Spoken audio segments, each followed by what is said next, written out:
예수를 바라보고 생각하라 라는 제목입니다. 우리 다 같이 한번 제목을 한번 크게 같이 하시겠습니다. 예수를 바라보고 생각하라. 사람이 무엇을 바라보고 무엇을 생각하느냐는 것은 삶에 있어서 중요한 것임에 틀림이 없습니다. 왜냐하면 그것은 인생의 목표 달성과 성공적인 인생을 위한 귀한 발판이 되기 때문입니다. 그래서 우리가 무엇을 바라보고 생각하느냐가 중요하다는 것입니다. 오늘 본문은 우리의 신앙에 있어서 마찬가지로 신앙의 길을 가는 동안에 우리가 누구를 바라보고 누구를 생각해야 하느냐 라는 가르침을 우리에게 주고 있습니다. 오늘 1절 말씀 보시면은 이러므로 우리에게 구름같이 둘러싼 허다한 증인들이 있으니 모든 무거운 것과 얽매이기 쉬운 죄를 벗어버리고 인내로서 우리 앞에 당한 경주를 하자라고 말하고 있습니다. 여러분, 특별히 본문은 우리의 신앙은 경주와 같다라고 말하고 있습니다. 경주와 같다. 특히 장거리 마라톤을 말하고 있습니다. 자, 우리의 신앙은 마라톤 경주와 같은데, 그럼 언제부터 출발하느냐, 시작되느냐? 그것은 거듭난 그 이후부터 경주가 시작되어집니다. 그럼 언제까지 경주가 계속될까요? 끝이 날까요? 우리가 천국 가면은 끝이 나는 것입니다. 그래서 이 단순한 사실을 우리는 항상 기억해야 됩니다. 우리의 신앙은 마라톤 경주처럼 예수 믿고 난 이후로 천국 갈 때까지 계속 달려가야 하는 마라톤 경주와 같다라는 사실을 우리가 꼭 기억해야 됩니다. 그래서 신앙은 잠시 단거리를 달리는 것이 아니라 오랫동안 장거리를 달려가야 합니다. 자, 이것이 우리 신앙의 길인데요. 비유하자면은 오늘 본문은 이 신앙의 경주를 잘 하기 위한 방법을 우리에게 가르쳐 주고 있습니다. 자, 경주를 잘하기 위해서는 어떻게 해야 되느냐? 우리의 신앙의 경주를 잘하기 위해서 어떻게 해야 되느냐? 첫 번째는 오늘 1절 말씀에 의하면은 허다한 정인이 있어야 함을 알아야 한다 라고 말할 수 있습니다. 허다한 정인이 있어야 함을 알아야 경주를 잘할 수 있다라는 것입니다. 1절 말씀에 의하면 구름같이 둘러싼 허다한 증인들이 있으니 이렇게 말합니다. 이러므로, 그러니까 11장에서 믿음의 선진들의 모습 하나하나를 말씀하고 난 다음에 오늘 12장에서 그러므로 우리에게 구름같이 둘러싼 허다한 증인들이 있다 이렇게 말합니다. 말씀드렸지만 우리는 이 말씀 속에서 무엇을 상상할 수 있느냐 하면요, 마라톤 경기에서 이제 마지막 결승점을 향해 들어오는 그 원형 경기장에서 둘러서서 관중들이 그 들어오는 선수들을 격려하는 그 수많은 관중들을 상상할 수 있습니다. 흡사히 그런 그림을 우리에게 지금 보여주고 있습니다. 여기서 정인들이란 바로 그 선수들을 격려하는 마지막까지 이 결승 이 선을 이 테이프를 끊으라고 응원하고 있는 그런 정인들을, 관중들을 여기서는 이 정인들이라 이렇게 말하고 있습니다. 즉 그들은 믿음의 증인들입니다. 허다한 증인들, 믿음의 증인들입니다. 그래서 그들이 우리를 둘러서서 우리에게 지금 무엇을 말하느냐 하면요, 그 증인들은 믿음이 무엇인지, 그리고 어떻게 자신들이 살았는지, 또 그 결과가 어떠했는지를 우리에게 보여주고 있습니다. 그러한 메시지를 우리에게 주면서 우리를 응원하고 있다는 것이죠. 그리고 그들의 수는 한둘이 아니다고 합니다. 오늘 본문에 구름같이 허다한 증인들이다. 그야말로 여기에 허다하다는 말처럼 구름처럼 많은 그런 허다한 증인들이 지금 우리의 경주를 지금 둘러서서 응원하고 있다는 것입니다. 자, 이 허다한 증인들, 히브리서 기록자는 말하죠. 그들을 다 말하려면 무엇이 부족하다가요? 시간이 부족하다고 했습니다. 일일이 그들을 다 거론하자면 시간이 부족하다라고 말했습니다. 그래서 그 증인들은, 그 수많은 증인들은 마치 마라톤 경기장의 관중들처럼 신앙의 경주를 하고 있는 우리를 둘러서서 우리를 응원하고 있습니다. 우리에 이렇게 말합니다. 우리도 이미 그 길을 달렸다. 그리고 그 경주의 힘듦을 우리도 안다. 그러나 포기하지 말고 뛰어야 한다. 그 경주의 끝에는 말할 수 없는 영광이 있다. 라고 앞서간 믿음의 선진들이 지금 신앙의 경주를 하고 있는 우리를 둘러서서 이렇게 지금 우리에게 응원하고 있다는 것입니다. 성도 여러분, 우리는 어떤 일에 그 일에 대한 성공 사례가 있는가, 또 그 일을 잘 마무리한 성공한 사람이 있는가라고 묻기도 하고 조사도 합니다.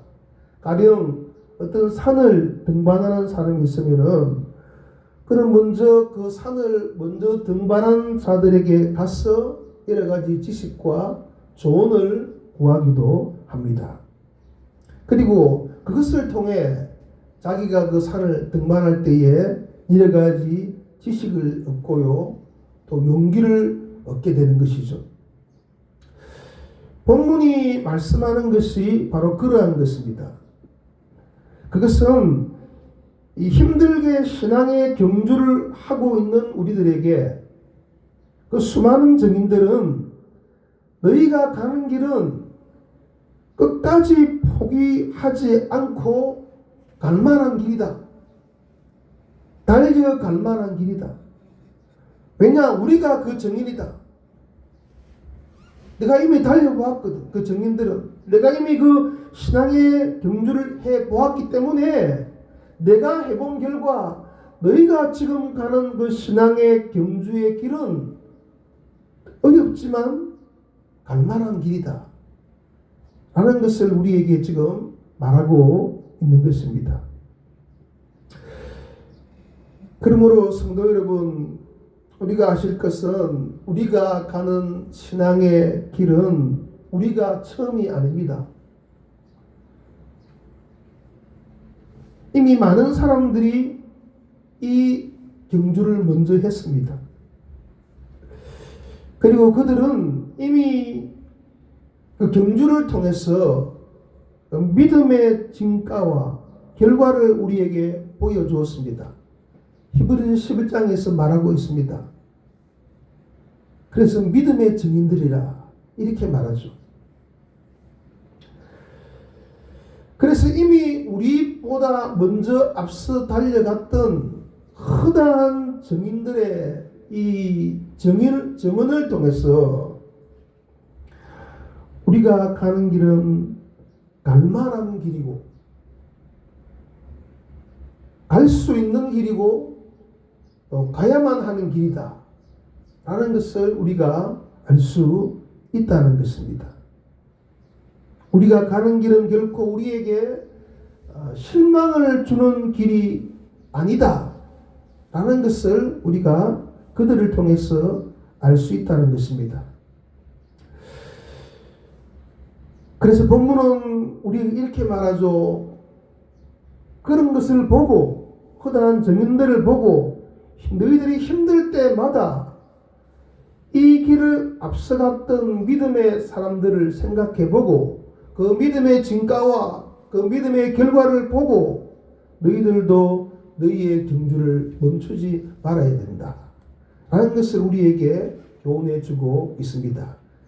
그래서 우리가 신앙의 경주를 잘하기 위해서는 어떻게 해야 되느냐?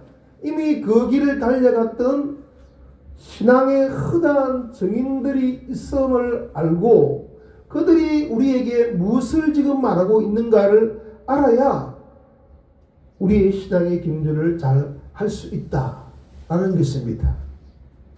그 사실을 꼭 기억하시고 믿음의 경주를 잘 하시는 우리가 되시기를 간절히 바라겠습니다. 두 번째는 경주를 잘하기 위해서는 죄를 벗어버려야 한다. 이렇게 1절에서 말하고 있습니다. 1절에 모든 무거운 것과 얽매이기 쉬운 죄를 벗어버려라. 이렇게 말합니다. 여기서 무거운 것과 얽매이기 쉬운 것이란 당연히 우리의 신앙에 방해가 되는 요소를 말합니다. 그리고 그것을 죄라고 표현하고 있습니다. 모든 무거운 것과 얽매이기 쉬운 죄를 벗어버리라 이렇게 말하는데요. 왜 그것을 죄라고 했냐 하면은 신앙을 포기하게 하고 하나님의 말씀을 순종치 않게 하는 것은 결국 다 죄이기 때문입니다. 신앙의 경주를 하는데 이 경주를 머뭇거리게 하고 쉬게 하고 가지 못하게 하고 포기하게 만드는 모든 것은 결국은 죄이기 때문에 그 방해 요소를 가르쳐서 오늘 말하기를 모든 무거운 것과 얽매이기 쉬운 죄다 이렇게 말씀합니다. 여러분 제가 한 번은 어떤 교회에서 이제 피아니스트가 피아노 반주를 하는데 이 연주회를 하는데요. 그 피아노 연주하는 애가 그냥 뭡니까? 옷을 낫이나 해야 됩니까? 그냥 이제 여기 이제 이 끈만 있는 그 옷을 입고 피아노를 치는 거예요. 그래서 제가 음악을 뭐 듣는 기는 제가 별로 없고 제가 왜 저 피아니스트가 피아노를 치면서 옷을 저렇게 좀 쉽게 말하면 야하게 입어야 될까 이렇게 생각을 했죠. 나중에 이제 그러니까 내가 이제 제가 가르치는 대학생이었거든요. 어디 연주회를 나가기 위해서 교회에서 한번 시범을 보였습니다. 그래서 나중에 물어봤습니다. 왜 피아노 반주하는데 옷을 그렇게 입어야 되는 거야? 물어보니까 그 아이가 뭐라 하는지 아십니까? 뭐라고 했겠습니까? 소매가 있으면 방해가 돼요. 네. 피아노 반주하는데 방해가 된다는 거, 이런 게 옷 같은 게. 최소한 방해가 안 되기 위해서 옷을 간편하게 입는데요. 여러분. 뭐 이렇게 바이올린을 키우는 사람도 마찬가지잖아요. 옷을 아주 간편하게 입어요. 그래서 정말로 이 깨끗한 이 그런 몸을 가지고 이렇게 이제 안주를 한다는 것입니다. 여러분 하다못해 달리기 선수는 여러분 어떻겠습니까? 피아노 반주자도 그러는데 단거리 달리기 선수들이 여러분 어떤 복장을 하고 있습니까, 여러분? 그럼 단거리 이 경주하는 선수들이 그 복장을 하고 교회 온다면 다 기지를 초풍하지 않습니까, 지금? 브레이즈하고 팬티만 차고 오는데, 지금? 교회를 들어오는데? 물론 뭐 요즘 보면은 미국의 이 단거리 유명 스타들은 가끔씩 기구를 타고 옵니다. 이렇게 좀 자랑하기 위해서 하는데요. 모든 단거리 선수들, 달리기 선수들은 화려한 외출복이 아닙니다. 최소한의 옷을 입고 있습니다. 장신구를 달지 않습니다. 여러분, 무엇을 말합니까? 신앙도 마찬가지입니다. 신앙생활을 잘하기 위해서는 방해가 되는 요소를 버려야 합니다.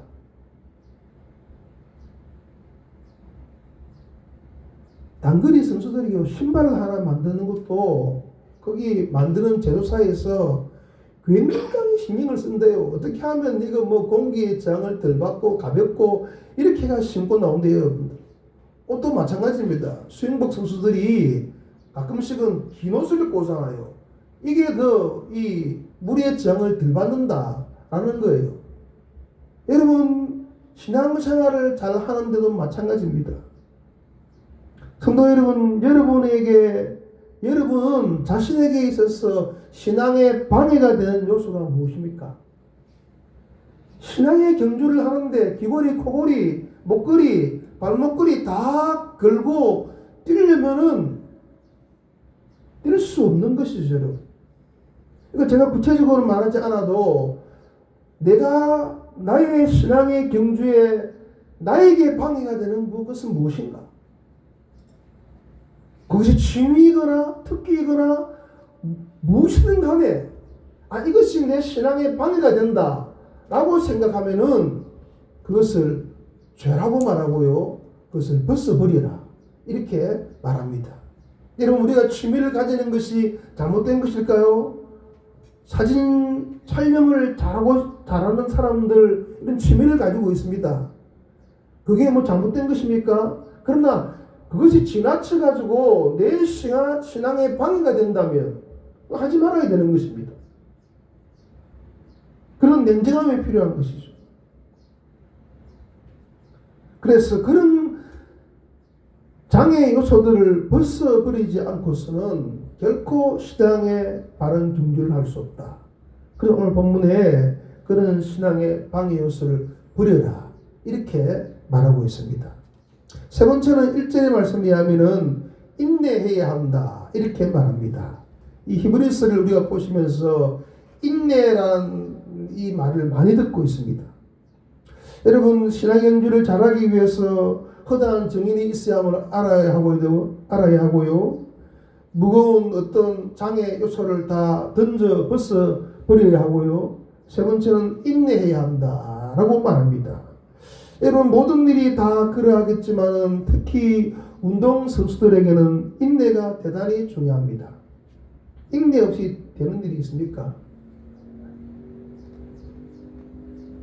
공부하는 것도 인내입니다. 몇 시간 은진이 공부하는 게 여러분 안 보셨나? 저는 봤거든.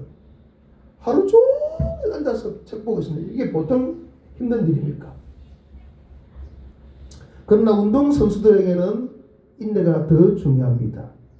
처음부터 마라톤 경기를 한다면요, 처음부터 끝까지 자신의 페이스를 유지하며 일정한 속도로 끝까지 달리는 것에는 인내가 없이는 불가능합니다. 그럼 혹시 여러분들은 마라톤 풀코스가 아니라 10km 한번 뛰어본 적이 있습니까? 혹시? 인상이 없으신가 합니다. 10km만 한번 뛰어보십시오, 여러분. 저는 10km를 뛰어본 적이 있습니다. 젊을 때. 운동한다고.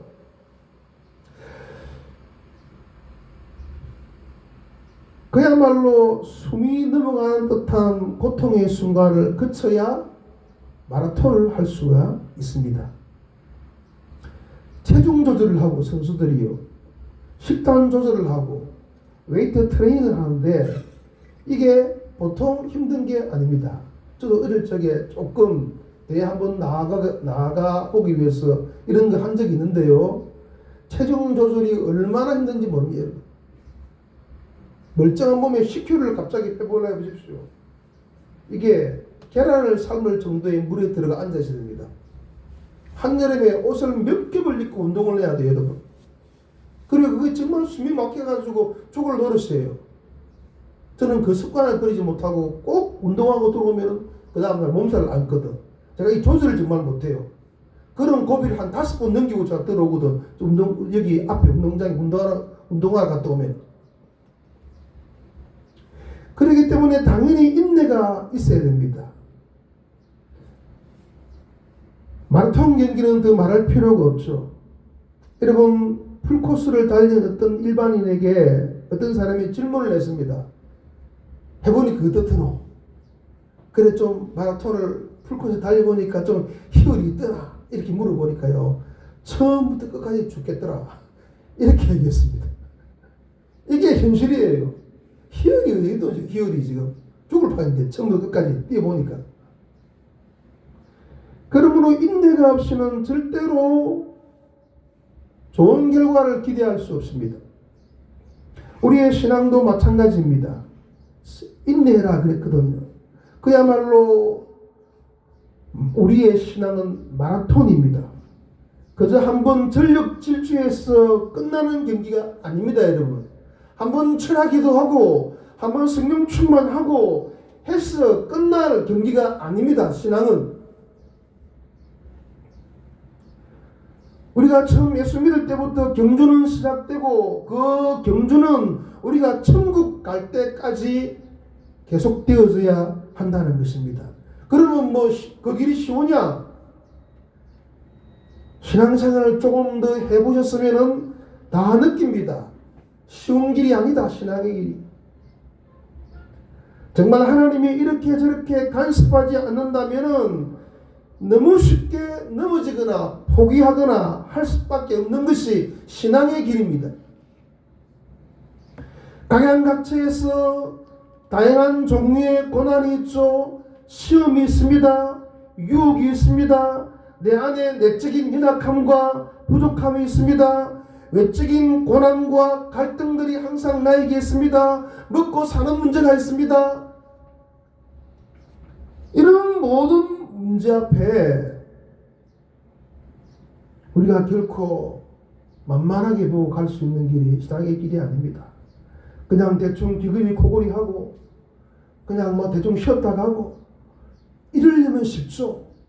그러나 신앙의 경주를 1등하기 위해서 주님처럼 가기 위해서는 신앙의 길이야말로 어렵다는 것을 절감할 수밖에 없습니다. 더 큰 문제는 신앙생활을 오래 하면 할수록 하나님이 요구하시는 요청은 더 크시기 때문에 그것에 합당한 그릇이 되려면요, 우리 자신을 더 부인해야 하는 고통이 따릅니다. 신앙의 초기 단계에는 하나님이 우리의 기도를 잘 들어주셔요. 어린 아이 때에는 하나님은 우리가 울면 우리의 사탕을 잘 지어주십니다. 그러나 어른이 되면요, 우리가 아무리 울어보십시오, 하나님이 사탕을 주시는가? 주시지 않습니다, 여러분. 우리를 더 큰 그릇으로 사용하기 위한 하나님의 일들이 있기 때문에 하나님은 우리에게 더 많은 인내를 우리에게 요구하십니다. 성경의 인물들이 그런 인내의 고통을 겪지 않고 믿음의 선진들이 된 사람들이 여러분 있습니까? 아무도 없습니다. 그래서 우리의 신앙의 길에 있어서 인내라는 것을 모르고 인내하지 못하면 실패할 수밖에 없다라는 것입니다. 신앙의 경주를 잘 하시는 우리 모두가 되시길 바랍니다. 자, 그렇다면은 이 모든 이 것의 힘의 근원은 어디에서 오는가라는 것이죠.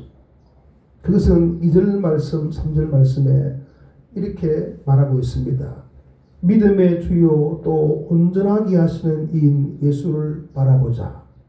그는 그 앞에 있는 기쁨을 위하여 십자가를 참으사 부끄러움을 개의치 아니하시더니 하나님 보좌 우편에 앉으셨느니라.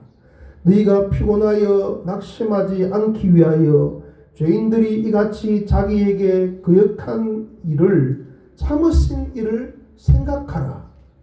한마디로 2절 3절에 의하면은 신앙의 경주를 잘하기 위해서 인내하기 위해서 어떻게 해야 되느냐?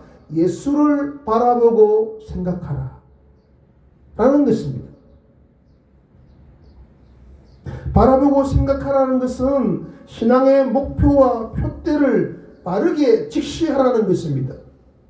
운동선수들이요, 자신의 우상을 생각하듯이, 제국의 프랑스의 은바페라는 축구 선수는요, 어릴 때 자기의 우상이 포르투갈의 호날두라. 그래서 호날두의 그림을 사진을 항상 자기 방에 많이 붙여놓고 자기도 그런 축구 선수가 되기를 원했습니다. 그런데 벌써 그 은바페가 같은 운동장에서 자기 우상과 함께 경기를 하고 있거든요. 바라보고 생각하는 것은 바로 그런 것입니다. 또 육상 경기에 참여하는 자들이 결승전만을 바라보고 달리듯이 신앙의 경주자들은 신앙의 궁극적인 대상인 예수님 이외에 다른 모든 것들로부터 눈을 떼고 오직 예수 그리스도에게만 주목해야 한다는 것입니다. 여러분, 이 예수님을 바라보고 생각해야 됩니다. 그러면 그렇게 우리가 바라보고 생각해야 할 예수님은 어떤 분이신가를 본문이 말하고 있습니다. 그 첫 번째가 뭐냐면요, 믿음의 주요 또 온전하게 하시는 이다. 우리가 늘 경주하는 데에 있어서 예수님을 바라보고 생각해야 되는데, 그분이 어떤 분이시기에 그분을 바라보고 생각하면 내가 잘 뛸 수 있냐라고 할 때에 그분은 믿음의 주요 또 온전하게 하시는 이다, 이렇게 말합니다. 믿음의 주라는 것은 우리 믿음의 시작이며 믿음의 주인이며 우리의 믿음의 전부라는 것입니다. 또 믿음을 온전하게 한다는 것은 우리 믿음을 그야말로 완전하게 하시며 완성시키시는 분이라는 것입니다. 즉 우리에게 믿음을 주시고 믿음의 출발을 하게 하시고 결국에는 그 믿음을 완성시키실 그 주님을 바라보라. 우리보다 먼저 이 믿음의 길을 가셨고 완성하신 주님, 그리고 우리를 당신의 믿음의 길로 들어서게 하셨고 이루어 주실 그 주님을 바라보라 하는 것입니다. 또 그 주는 어떤 분이신가 하면요, 십자가를 참으신 분이다, 이렇게 말합니다. 십자가의 고통과 모욕을 참으셨다는 것이죠. 주님이 지신 십자가는 사람이 당할 수 있는 가장 큰 치욕과 고통의 형벌입니다. 그 당시만 보아도 당시에 십자가처럼 불명예스럽고 견디기 힘든 형벌은 없었습니다. 그건 저주의 형벌입니다. 주님은 얼마든지 그것을 피하실 수 있었고 원하시며 한다면 정말로 아무 일도 없는 것처럼 내려오실 수 있었습니다. 하지만 주님은 고통스러운 십자가를 끝까지 참아내심으로 우리를 구원하셨습니다. 그런 주님을 바라봐야 한다는 것이죠. 세 번째는요, 비슷한 것인데 부끄러움을 개의치 아니하셨다, 이렇게 말합니다. 이것은 십자가에서 죄인으로서의 형벌의 부끄러움을 사소한 것으로 이겼다는 것입니다. 개의치 아니했다, 사소한 것으로 이겼다는 것입니다. 오해와 멸시 속에 십자가를 지신 것에 대한 부끄러움을 아무것도 아닌 것으로 이겼다는 것입니다. 여러분, 예수님 십자가를 지신 그 십자가상의 모습은 그냥 외모로만 볼 때도 참으로 부끄러운 모습입니다. 그게 벌거벗은 모습입니다. 그러나 주님은 그것을 개의치 않았다. 이런 우리는 알지 않습니까? 조그만 오해만 당하고 조롱만 당해도 우리는 참 잠 못 이루고 힘들어하죠. 그러나 주님은 그 십자가의 죽음의 수치를 아무것도 아닌 것으로 여겼다는 것입니다. 네 번째는 자기를 거역한 일을 참았다. 한 번 더 말씀드릴까요? 우리 주님이 어떤 분이신지. 믿음의 주요 온전하게 하신 이다. 십자가를 참으신 분이다. 부끄러움을 개의치 아니하셨다. 마지막 한 가지는 자기를 거역한 일을 참았다라고 말합니다.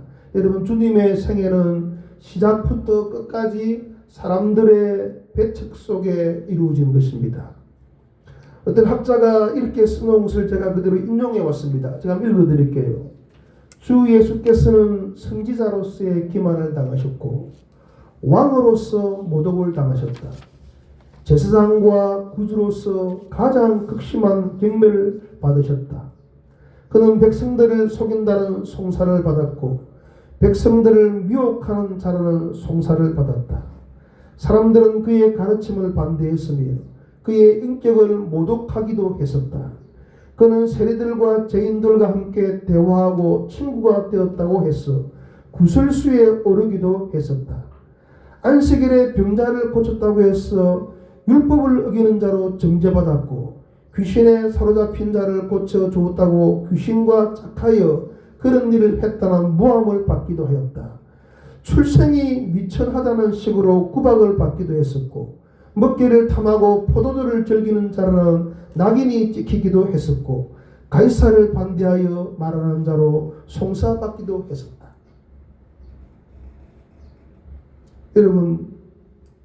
여러분이 이쯤 되면 여러분은 어떻게 하겠습니까? 여러분들이 좀 오해를 받고 거역을 당했으면 여러분 어떻게 했습니까? 여러분 진작에 병들어 죽었겠죠. 그러나 주님은 그 모든 일을 묵묵히 참으셨습니다. 그리고 우리에게 말합니다. 신앙의 경주를 하는 동안에 이 예수님을 바라보고 생각하라. 그래야 신앙의 길을 잘 갈 수 있다.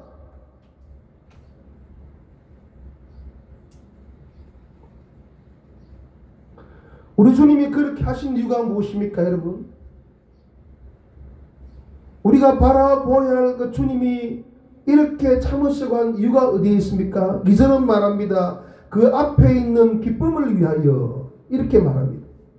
여러분 그렇습니다. 주님은 그 모든 일 후에 일어난 결과를 바라보았기 때문입니다. 그 결과는 하나님의 보좌 우편에 앉으시는 것이었습니다.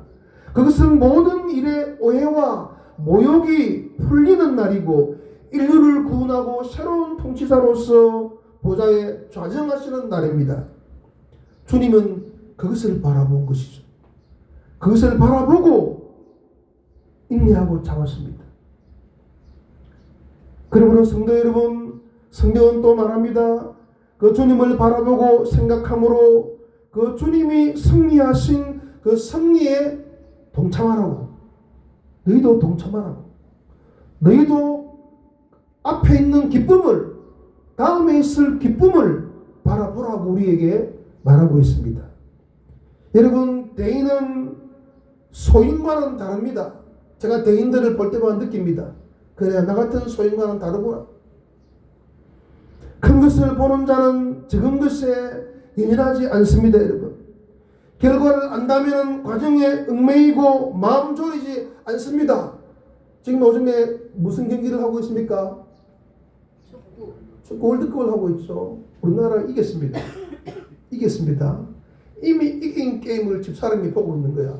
그러면서 아이고 하고 있었어. 이 사람은 이미 이겼다 그 게임. 결과를 안다면 과정은 중요하지 않습니다. 이미 이긴 게임인데 초조할 필요가 어디 있습니까? 우리의 길의 마지막을 안다면, 우리의 신앙 경주의 마지막 영광을 안다면 여러 가지 어려움들을 우리가 이길 수 있다는 것입니다. 성도 여러분, 오늘 말씀이 신앙의 경주를 하고 있는 여러분들에게 자극을 주고 충격을 주고 도전을 주기를 바랍니다. 우리 모두에게. 우리가 신앙의 길을 바르게 가고 하나님의 사명의 길을 바르게 가고자 애쓴다면 모든 것이 여러분에게 자극과 충격이 되었으리라 저는 확신합니다. 말씀을 맺습니다. 신앙의 길이 쉽지 않다는 것은 잘 알고 있습니다. 그러나 주님은 그 길을 가는 방법을 이미 가르쳐 주었습니다. 이미 이 길을 간 믿음의 선진들을 바라보라. 그 누구보다 우리 주님을 바라보라. 그는 믿음의 주인이시며 완성자이시다. 그가 어떻게 그 길을 가셨는가 바라보고 생각하라. 그리고 그 길의 끝은 우리가 당한 고난과는 비교할 수 없는 영광이 있을 것이다. 라고 우리에게 방법을 가르쳐 주셨습니다. 그러니 지칠 때라도 낙심하지 말고 예수님의 본을 따르기 바랍니다. 우리가 겪는 작은 일은 물론이거니와 정말 큰 시련 앞에서도 예수님을 바라보고 생각하심으로 신앙의 경주의 1등자가 승리자가 다 되시기를 주의 이름으로 간절히 축원드립니다. 아멘. 아멘.